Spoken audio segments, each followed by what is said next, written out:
Kehadiran proses penyelidikan Bareskrim Polri dalam kasus dugaan manipulasi hasil rapat umum pemegang saham luar biasa Bank Sumsel Bubble di tahun 2020, sejumlah kepala daerah yang diperiksa. Salah satunya adalah mantan Wali Kota Palembang Harno Joyo yang kandas menjadi Cawagup Sumsel bersama Mawardi Yahya yang diperiksa penyidik Direktorat Tindak Pidana Ekonomi dan Khusus Bareskrim Polri. Pemeriksaan berlangsung selama 7 jam. Politikus Partai Demokrat itu diperiksa penyidik di Gedung Subarkah di Treskrimsus Polda Sumsel. Pemeriksaan Harno Joyo sebagai saksi lantaran dia sebagai Wali Kota Palembang yang juga merupakan pemegang saham.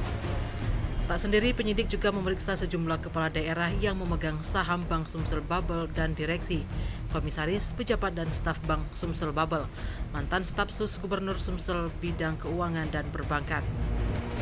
Total ada 15 orang yang dipanggil dalam pemeriksaan yang berlangsung selama 3 hari, terhitung sejak Selasa 14 Mei hingga Jumat 17 Mei.